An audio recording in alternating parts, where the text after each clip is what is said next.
চাই আমাদের দেশ নিয়ে আপনাদের ভাবার দরকার নাই। নিজের চরকায় তেল দেন,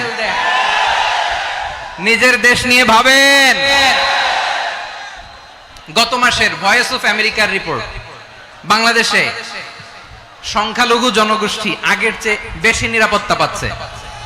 report voice of America, Muslim report নাকি মুসলিম জরিপ? ভয়েস অফ আমেরিকা, কথা বুঝে নাই বোধহয়। ভয়েস অফ আমেরিকা কি আমাদের রিপোর্ট না? ভয়েস অফ আমেরিকার জরিপ, বাংলাদেশের সংখ্যালঘু জনগোষ্ঠী আগের চেয়ে ভালো নিরাপত্তা পাচ্ছে। শুধু এখানেই শেষ না, মাইক্রোসফটের একটা জরিপ শোনাই আপনাদেরকে। তারা সারা পৃথিবীতে গুজব, ভুয়া আর মিথ্যা নিউজ ছড়ানোতে কোন দেশ সেরা একটা রিপোর্ট করেছে। এর মধ্যে 1 নম্বরে এসেছে ভারতের নাম। মাইক্রোসফট তো মুসলমানরা চালায় না, কথা বোঝে নাই বোধহয়। প্রতিবেশী দেশকে বলবো, আপনারা নিজের চরকায় তেল দেন, আপনারাও শান্তিতে থাকেন, আমাদেরকেও শান্তিতে থাকতে দেন। সব চেঞ্জ করা যায়, প্রতিবেশী চেঞ্জ করা যায় না। আমাদের ল্যান্ড তাদের ল্যান্ড, পাশাপাশি। আমরা চাই তারাও সুখে থাক, আমরাও সুখে থাকি, ঠিক কিনা? কিন্তু প্রতিবেশী হলে বন্ধুত্বপূর্ণ আচরণ করতে হয়। প্রতিবেশী যদি বন্ধু না হয়ে প্রভু হতে চায়, এরকম দানব প্রতিবেশী কেউ চায় না। ভারত যদি বন্ধুত্ব উপহার দেয়, আমরা বন্ধুত্ব দিব, কি বলেন?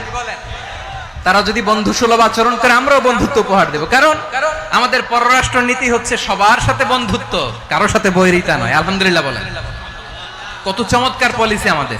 আমরা নির্বিবাদী, আমরা বাংলাদেশিরা শান্তিকামী। We are proud of that.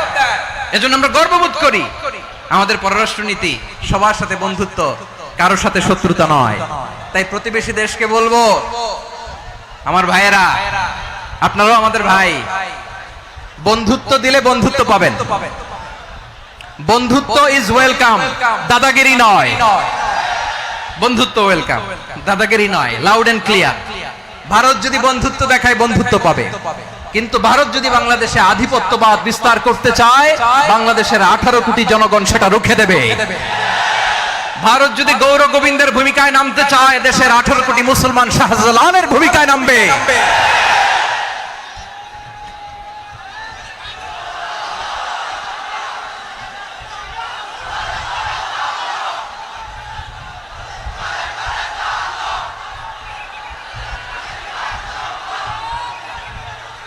প্রিয় ভাইয়েরা, আমরা বন্ধুত্বে বিশ্বাসী, শত্রুতায় নয়, ঠিক কিনা বলেন? আল্লাহ আমাদেরকে বোঝার তৌফিক দান করুক। তাহলে এই যে তারা বলেছে এদেশে সংখ্যালঘুরা কষ্টে আছে, দুঃখে আছে, এটা কি ঠিক? বলেন, এটা কি ঠিক? না, তারা ডিস ইনফরমেশন শেয়ার করেছে, এটা ঠিক নয়। আমার প্রতিবেশী বন্ধু রাষ্ট্রকে বলবো, আপনারা এটা করবেন না, এটা করবেন না। আমরা শান্তিতে আছি, আপনারাও শান্তিতে থাকেন, আমাদেরকেও শান্তিতে থাকতে দেন। এই যে চিটাগাংয়ের অ্যাডভোকেট আলিফ হত্যাকাণ্ডে গোটা বাংলাদেশ আমরা ধৈর্যের পরাকাষ্ঠা দেখিয়েছে, চিল্লায় বলেন ঠিক কিনা? আমাদের নেতা আমাদেরকে ডেকেছে, আমরা শান্ত থেকেছি। আমরা শান্ত থাকতে চাই, আমরা ঐক্যবদ্ধ থাকতে চাই। যে কোনো ষড়যন্ত্র রুখে দেওয়ার জন্য ঐক্যবদ্ধ প্রচেষ্টার কোনো বিকল্প নাই। তাই আজকের আলোচনার ছোট্ট একটা টপিক আমি শিরোনাম ঠিক করেছি, আমাদের জীবনে, সমাজ জীবনে, ধর্মীয় জীবনে, রাষ্ট্রীয় জীবনে ঐক্যবদ্ধ থাকার গুরুত্ব। এবার আওয়াজ করে পেকুয়ার ভাইয়েরা বলেন, আমরা ঐক্যবদ্ধ জীবনযাপন করতে চাই কি চাই না? আল্লাহ তাআলা সে নির্দেশনাই দিচ্ছেন। আল্লাহ তাআলা ইরশাদ করছেন, ওয়া'তাসিমু বিহাবিলিল্লাহি জামিআন ওয়া লা তাফাররাকু ওয়াযকুরু নি'মাতাল্লাহি আলাইকুম إذ كنتم أعداء فألف بين قلوبكم فأصبحتم بنعمته إخوانا وكنتم على شفا حفرة من النار فأنقذكم منها كذلك يبين الله لكم آياته لعلكم تهتدون الله أكبر পড়েন। আল্লাহ বললেন, ও গোলামেরা শোনো, ওয়া'তাসিমু বিহাবিলিল্লাহি জামিআ, ও আমার গোলামেরা সবাই মিলে আল্লাহর রশিকে আঁকড়ে ধরো। আল্লাহর রশি হলো ইসলাম, আল্লাহর রশি হলো কোরআন। আল্লাহ বললেন, কোরআনকে আঁকড়ে ধরো, ইসলামকে আঁকড়ে ধরো। একা একা আঁকড়ে ধরলে চলবে না, জামিআ, সবাই মিলে আঁকড়ে ধরো। এই আদেশটা আমাদের জন্য দান করেছেন কে? আল্লাহ তাআলার নির্দেশ, ওয়া'তাসিমু বিহাবলিল্লাহি জামিআ, সবাই মিলে আল্লাহর রশিকে আঁকড়ে ধরো। হাবলুল্লাহ মানে আল্লাহর রশি। হাবলুল্লাহ মানে কি? রশি। এই হাবলুল্লাহ আল্লাহর রশি বা আল্লাহর রজ্জু দ্বারা উদ্দেশ্য হচ্ছে ইসলাম। আল্লাহর রশি দ্বারা উদ্দেশ্য কি?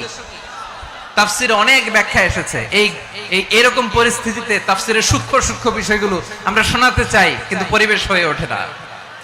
আল্লাহর রজ্জু বা আল্লাহর রশি দ্বারা উদ্দেশ্য হচ্ছে ইসলাম। আল্লাহর রজ্জু বা আল্লাহর রশি দ্বারা উদ্দেশ্য হচ্ছে কোরআন। কারণ কোরআন আমাদেরকে ঐক্যবদ্ধ করে, ইসলাম আমাদেরকে ঐক্যবদ্ধ করে। চিল্লায় বলেন ঠিক কিনা? এজন্য আল্লাহ বললেন, তোমরা আমার রশিকে আঁকড়ে ধরো, বিচ্ছিন্ন হয়ে না, আমার দেয়া নেয়ামতগুলো স্মরণ করো। যখন তোমরা ছিলে শত্রু, তোমাদের মধ্যে হৃদয়ে আমি আল্লাহ ভালোবাসা ঢেলে দিলাম, ফলে তোমরা সবাই ভাই ভাই হয়ে গেলে। তোমরা সবাই ছিলে জাহান্নামের কিনারায়, জ্বলন্ত অগ্নিকাণ্ডের পাশে। আমি আল্লাহ দয়া করে ঈমানের বদৌলতে তোমাদেরকে আগুন থেকে ফেরালাম। আমি আল্লাহ দয়া করে তোমাদেরকে জান্নাতের পথ দেখিয়ে দিলাম। সুবহানাল্লাহ পড়েন। এমন পথ দেখালাম যেই পথ তোমাদেরকে জান্নাতে নিয়ে যাবে, পথের দিশা তোমরা পাবে। লাআল্লাকুম তাহতাদুন। প্রিয় ভাইরা, তাহলে আমাদের যে ঐক্যবদ্ধ থাকতে হবে, এই নির্দেশটা কার? নাকি মন মতো আমি বানায় বলতেছি? আওয়াজ করে বলুন, নির্দেশটা কার? আল্লাহ। তাহলে আমাদেরকে ঐক্যবদ্ধ জীবন যাপন করতে হবে। প্রিয় ভাইরা, ইসলাম আমাদেরকে ঐক্যবদ্ধ করে। ইসলাম আমাদেরকে কি করে? সংঘবদ্ধ করে, ঐক্যবদ্ধ করে। বিচ্ছিন্ন হওয়া যাবে না। বিরোধ, বিচ্ছিন্নতা, মতানৈক্য, এগুলো আমাদেরকে ধ্বংস করে, আমাদেরকে দুর্বল করে। আর আমাদের ঐক্যবদ্ধ প্রচেষ্টা আমাদেরকে বিজয়ের দিকে এক ধাপ এগিয়ে নেয়। চিল্লায় বলেন ঠিক কিনা? এজন্য আল্লাহ বললেন, ওয়া'তাসিমু বিহাবলিল্লাহি জামিআ, তোমরা আল্লাহর রশিকে আঁকড়ে ধরো, তোমরা ঐক্যবদ্ধ জীবন যাপন করো, তোমরা বিচ্ছিন্ন হয়েও না। বিচ্ছিন্ন হইলে লস, ঐক্যবদ্ধ হলে সেখানে কল্যাণ আছে না নাই? মাইকে কি সমস্যা হয়েছে কোনো?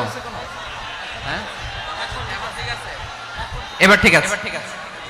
প্রিয় ভাইরা, শেষ করে দেই না? তাইলে শেষ করে দিব তো। গত 2 দিন আগে এসে বসে আছেন, আর আমি আসার 20 মিনিটের মধ্যে উঠে যাচ্ছেন কেন?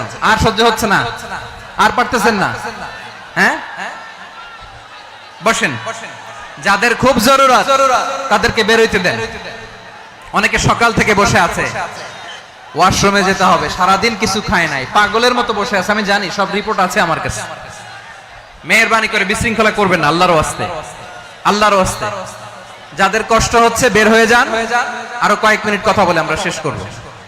আল্লাহর ওয়াস্তে, আল্লাহর ওয়াস্তে বলার পরেও এরকম বিশৃঙ্খলা করা মোটেও কাম্য নয়। প্রিয় ভাইরা, আল্লাহর ওয়াস্তে, এই শব্দটা কতবার ইউজ করেছি আমি, আল্লাহর ওয়াস্তে। আপনার বুক কাঁপে না? হ্যাঁ, ভয় হয় না আল্লাহর? একটু থামেন, একটু থামেন, মেহেরবানি করে, মেহেরবানি করে। এই তো, হ্যাঁ, মাশাআল্লাহ। আল্লাহর ওয়াস্তে। প্রিয় ভাইরা, ঐক্যবদ্ধ হতে হবে আমাদেরকে। আদেশটা কার? একটু আওয়াজ করবেন। ঐক্যবদ্ধ জীবন যাপন করতে হবে। আদেশটা কার? আমাদের আগে যে সমস্ত জাতিগোষ্ঠী ধ্বংস হয়েছে, বিভেদের কারণে হয়েছে। বিশ্বনবী বলেন, বুখারীর বর্ণনা, ফা ইন্নামা আহলাকাল্লাযীনা মিন ক্বাবলিকুম কাসরাতু মাসাইলিহিম ওয়া ইখতিলাফুহুম আলা আমবিয়াইহিম। তোমাদের আগে ইহুদি নাসাররা যারা ধ্বংস হয়েছে, আমার গজবে উপনীত হয়েছে, 2টা কারণ ছিল। নাম্বার 1, কাসরাতু মাসাইলিহিম, বেশি প্রশ্ন করত, প্রয়োজনে অপ্রয়োজনে নবীরে প্রশ্ন করে আটকাইতে চাইতো, এরকম ডাকাত ছিল তারা। 2 নাম্বার কারণ, ওয়াখতিলাফুহুম আলা আমবিয়াইহিম, ইখতিলাফ করার কারণে, বিভেদের কারণে, পারস্পরিক বিরোধে জড়ানোর কারণে তারা ধ্বংস হয়েছে। এখন বলেন, আমরা কি আল্লাহর গজব চাই? আমরাও কি তাদের মতো ধ্বংস হতে চাই? এজন্য আল্লাহ তাআলা সূরা আল ইমরানের 105 নম্বর আয়াতে বললেন, ওয়ালা তাকুনু কাল্লাযীনা তাফাররাকু ওয়াখতালাফু মিন বা'দি মা জাআহুমুল বাইয়িনাত ওয়া উলাইকা লাহুম আযাবুন আযীম। খবরদার, প্রমাণ পাওয়ার পরেও, দলিল নাজিল হওয়ার পরেও যারা বিরোধ করেছে, ইখতিলাফ করেছে, বিচ্ছিন্ন হয়েছে, খবরদার তোমরা তাদের মতো হয়ো না। যদি তাদের মতো হও তাহলে জেনে রাখো ওয়া উলাইকা লাহুম আযাবুন আযীম, তাদের জন্য আমি মর্মন্তুদ শাস্তি প্রস্তুত করে রেখেছি। যারা বিচ্ছিন্ন হয়েছে, বিরোধ করেছে, তারা কারা? ইহুদি নাসারারা। এই আয়াতের তাফসীরে কাল্লাযীনা তাফাররাকু ওয়া ইখতালাফু, যারা বিচ্ছিন্ন হয়েছে, বিরোধ করেছে, তারা কারা? মুফাসসিরিন ইকরাম বলেছেন তারা ইহুদি নাসারারা। আওয়াজ করে বলুন তো তারা কারা? ইহুদি নাসারারা। বিষ্ণু ঈসা ইসলাম সুনানে আবু দাউদ এবং তিরমিজির হাদিসে বলেন ইফতারাকাতিল ইয়াহুদু আলা 71 ফিরকা, ইহুদিরা 71 দল হয়েছে। ইখতিলাফ করতে করতে কয় দল? সবাই বলে নাই কয় দল? ওয়াফতারাকাতিন নাসারা আলা 72 ফিরকা, আর নাসারারা হইছে 72 দল। আওয়াজ করে বলুন তো কয় দল? ওয়াসাতাফতারিকু হাযিহিল উম্মাহ বি73 ফিরকা। আর বিশ্বনবী আফসোস করে বলেন আমার উম্মত হবে 73 দল। ইহুদি 71 দল, নাসারা 72 দল, আর আমার উম্মত বুঝে থাকলে আওয়াজ করে বলেন। বিশ্বনবী বলেছেন আমার উম্মত ভাগ হবে কয় দলে? কুল্লুহা ফিন্নার, সব জাহান্নামে যাবে, ইল্লা ওয়াহিদা, একটা দল ছাড়া। সাহাবারা বললেন মান হিয়া ইয়া রাসূলুল্লাহ, সেই নাজাত প্রাপ্ত জান্নাতি দল কোনটা? আপনি কি আমাদের বলবেন না? আপনি মেহেরবানি করে একটু বলে দেন তারা কারা? বিশ্বনবী বললেন মা আনা আলাইহি ওয়া আসহাবি, আমি এবং আমার সাহাবারা যেই মতের উপর, যেই পথের উপর আছে, এই মত এবং পথের উপর যারা থাকবে তারাই জান্নাতের দল হয়ে যাবে। যারা আমার মত, আমার সাহাবীর মত এবং পথকে অনুসরণ করবে তারাই জান্নাতে যাবে। তাহলে প্রিয় ভাইয়েরা, আমরা কি আর ইখতিলাফ করব? কাদা ছোড়াছুরি করব? করবেন না যে বোঝাই তো যাচ্ছে দৃশ্য দেখে। ধাক্কাধাক্কি যে আপনারা করবেন না। আপনাদের এই যে আমলনামা তো আমার কাছে আছে। পেকুয়ার ভাইয়েরা, এটা তো আমার ওয়ার্ম আপ প্রোগ্রাম। আমার বিভাগীয় প্রোগ্রাম হচ্ছে 8 বিভাগে 8টা। কয়টা? এটা কেন নিলাম? নেয়ামতুল্লাহ নিজামীর জ্বালা থেকে বাঁচার জন্য নিলাম। ওর জ্বালাতনে ও পারে না মালয়েশিয়া থেকে আমরা টেনে নিয়ে আস, চার্টার ফ্লাইট ভাড়া করে পারে না নিয়ে আস। এমন কোন মাধ্যম নাই, এমন কোন ওয়ে নাই সে ধরে নাই।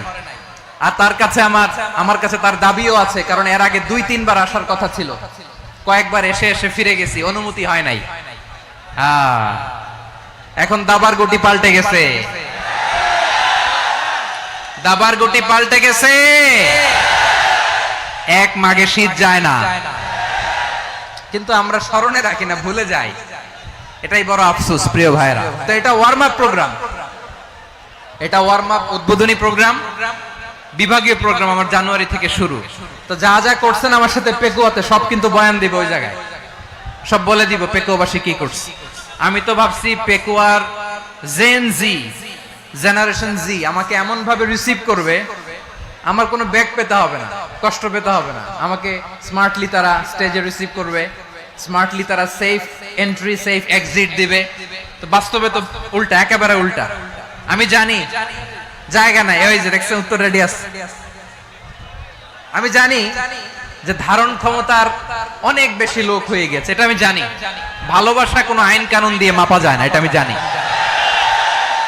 এটা যে ভালোবাসার বহিঃপ্রকাশ, এটাও আমি বুঝি। ভালোবাসাকে আটকায় রাখা যায় না। এটা যে ভালোবাসার অগ্নি স্ফুলিঙ্গ, এটারে কোনো কিছু দিয়ে দামায় রাখা যাবে না, এটা আমি টের পাই। এজন্যই মনকে বুঝতে যেটা ভালোবাসা। মেহেরবানি করে অল্প কয়েকটা মিনিট একটু সুশৃঙ্খল আমার সাথে থাকতে হবে, আল্লাহর ওয়াস্তে, আল্লাহর ওয়াস্তে। প্রিয় ভাইরা, তাহলে আমরা ঐক্যবদ্ধ জীবন যাপন করতে চাই, ঠিক কিনা বলেন? এবার বলেন ঐক্যের ভিত্তি কি? আমরা যে ঐক্যবদ্ধ হব কিভাবে? সবাই বলে ঐক্য চাই, ঐক্যবদ্ধ হতে চাই। ঐক্যের ভিত্তি কি বলেন? ঐক্যের ভিত্তি হচ্ছে তাওহীদ। আওয়াজ করে বলতে হবে সবাই, ঐক্যের ভিত্তি কি? যেই বলবে লা ইলাহা ইল্লাল্লাহ, ও আমার ভাই, তার জন্য আমার হৃদয়ে দরদ, মায়ামাখা দরদ, ভালোবাসা আছে না নাই? তাওহীদ। এই মুসলিম উম্মার ঐক্যের ভিত্তি তাওহীদ। পেকুয়ার ভাইরা মনে রাখেন, মেসেজগুলো মনে রাখেন। মুসলিম উম্মার ইউনিটি, ঐক্য, এটার ভিত্তি হচ্ছে তাওহীদ। যেই পড়বে লা ইলাহা ইল্লাল্লাহ সে আমার কি? এজন্য বিষ্ণুই বলেন মান ক্বালা লা ইলাহা ইল্লাল্লাহ, যে ব্যক্তি বলবে লা ইলাহা ইল্লাল্লাহ মুখলিসান মিন কলবিহি, অন্তর থেকে যে পড়বে লা ইলাহা ইল্লাল্লাহ দাখালাল জান্নাহ, সে জান্নাতি হয়ে যাবে। সুবহানাল্লাহ বলেন। যেই পড়বে লা ইলাহা ইল্লাল্লাহ সে কই যাবে? জান্নাতি হয়ে যাবে। তো এখন আমার সব ভাই যারাই লা ইলাহা পড়ছে জান্নাতে যাক, চাই কি চাই না? নাকি আপনি শুধু একাই জান্নাতে যেতে চান? একাই যেতে চান? জান্নাতে একা আমি যাব না তো ভাই, তোমাকেও জান্নাতে দলে নিতে চাই। সবাই বলেন জান্নাতে একা আমি যাব না তো ভাই, তোমাকেও জান্নাতে দলে নিতে চাই। আমাদের জান্নাতের দল ভারী হোক, আমরা চাই কি চাই না? যেই বলবে লা ইলাহা ইল্লাল্লাহ ওই আমার ভাই, সে জান্নাতে যাক, এটাও আমি চাই, ঠিক কিনা? নাকি সবাইরে জাহান্নামে পাঠাইয়া খালি আপনি জান্নাতে ঢুকবেন? আচ্ছা বলেন, সব গেছে জাহান্নামে, আপনি একা জান্নাতে, ওই জান্নাতে ভাল লাগবে আপনার? আকল খাটান। সব জাহান্নামে গেছে, যান। এ কাফের, ও জালেম, ও নাস্তিক, সব গেছে জাহান্নামে, আপনি একা জান্নাতে, ওই জান্নাতে ভাল লাগবে? জান্নাতে আমি একা যেতে চাই না, আমার জান্নাতের দলকে আমি ভারী করতে চাই। চিল্লায় বলো ঠিক কিনা? যারাই বলবে লা ইলাহা ইল্লাল্লাহ তারা আমার ভাই। বিশ্বনবী এই কথাটার আরো চমৎকার ব্যাখ্যা করেছেন। তিনি বলেন মান সাল্লা সালাতানা ওয়াস্তাকবালা কিবলাতানা ওয়া আকালা যাবিহাতানা ফাযালিকাল মুসলিম লাহু যিম্মাতুল্লাহি ওয়া যিম্মাতু রাসূলিহি ফালা তুখফিরুল্লাহ ফি যিম্মাতিহি। বিশ্বনবী তিনটা ক্রাইটেরিয়া শুনিয়ে দিলেন। তিনি বললেন মান সাল্লা সালাতানা, যে ব্যক্তি আমাদের মতো নামাজ পড়ে, ওয়াস্তাকবালা কিবলাতানা, আমাদের কিবলারে কিবলা মানে, ওয়াকালা যাবিহাতানা, আমাদের জবাই করা পশু খায়, ফাযালিকাল মুসলিম, সেই মুসলমান। সুবহানাল্লাহ। আমার মতো নামাজ পড়ে মানে কি? তার ডিভাইন অ্যাক্টিভিটি আমার মতো, তার ইবাদতের সিস্টেম আমাদের মতো। ওয়াস্তাকবালা কিবলাতানা মানে কি? আমার যে ডাইরেকশন তারও একই direction, to the direction of কাবা। আল্লাহু আকবার। কাবার দিকে হয়ে সে নামাজ পড়ে, আমার ডাইরেকশন তার ডাইরেকশন, আমার ডেস্টিনেশন তার ডেস্টিনেশন এক। ওয়াকালা যাবিহাতানা, আমার জবাই করা পশু খায়, সেই মুসলিম। সেই মুসলিম লাহু যিম্মাতুল্লাহি ওয়া যিম্মাতু রাসূলিহি, তার জন্য রয়েছে আল্লাহর জিম্মা, রাসূলের জিম্মা। ফালা তুখফিরুল্লাহ ফি যিম্মাতিহি, আল্লাহর জিম্মাদারির তোমরা খেয়ানত করো না। তার মানে তোমার মুসলিম ভাইরে অমুসলিম বলো না, তার জান মালের কোনো ক্ষতি তুমি করতে পারবা না। সুবহানাল্লাহ বলেন। তাহলে ঐক্যের ভিত্তি বিশ্বনবীর কথা থেকে, মুখনিসৃত পবিত্র কথা থেকে আমরা পেলাম। আমার আঙ্গুলের দিকে তাকিয়ে আওয়াজ করে বলো পেকুয়ার ভাইয়েরা, ঐক্যের ভিত্তি কয়টা? আওয়াজ করে বলো কয়টা? ঐক্যের ভিত্তি হবে যে তাওহীদ, এটার ব্যাখ্যা তিনটা বলেছেন বিশ্বনবী। এক নম্বরে যে আমাদের মতো নামাজ পড়ে, যে আমাদের কেবলারে কেবলা মানে, যে আমাদের জবাই করা পশু খায়, সেই মুসলিম। সেই কি মুসলিম? সে আমার ভাই। তার সাথে আমার কোনো বিরোধ আছে? কথা বলো পেকুয়ার ভাইরা, বিরোধ আছে? কোনো বিরোধ নাই, কারণ আমরা এক উম্মাহ, আমরা সবাই এক উম্মাহ। সবাই আওয়াজ করে আমার সাথে বলেন তো, এক উম্মাহ।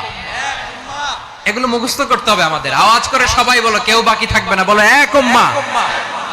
রব্বুল আলামিন বলেন ইন্না হাযিহি উম্মাতুকুম উম্মাতান ওয়াহিদাতান, ইন্না হাযিহি উম্মাতুকুম উম্মাতান ওয়াহিদাতান ফাআনা রাব্বুকুম ফা'বুদুন। নিশ্চয়ই তোমাদের এই উম্মাহ হচ্ছে এক উম্মাহ, উম্মাতান ওয়াহিদা, এক উম্মাহ। আমি তোমাদের এক রব, আমি এক আল্লাহর ইবাদত করো, আমি ছাড়া কারো ইবাদত করো না। আদেশটা কার? তাহলে আমরা সবাই মিলে কয় উম্মাহ? এই যে এই ভাইরা, এই তোমরা যে ঢিলাঢিলি করতেছ আমি দেখতেছি না, না আমি বলছি না ও মারছে, ওর দোষ, এগুলো বলা যাবে না। বলছি তোরে দেখাচ্ছ কেন? তুমি তো আমার দিকে তাকাবা। তোমারে পানি মারলেও আমার দিকে তাকাবা, তোমারে আঘাত করলে তুমি আমার দিকে তাকাবা। তোমাদেরকে তো এই দায়িত্ব দিয়েছিলাম। এদিকে কিয়ামত হয়ে যাবে কিন্তু ঘাড় নড়বে না, আমি তো ওই অডিয়েন্স চাই। তো ধাক্কাধাক্কি করলে হবে? যখন জিজ্ঞেস করব বাঘের মতো উত্তর দিবা, আর বাকি সময় খরগোশের কানের মতো কান খাড়া করে আমার দিকে করে রাখবা। রাজি আছো? তাহলে আমরা সবাই এক উম্মাহ। কয় উম্মাহ?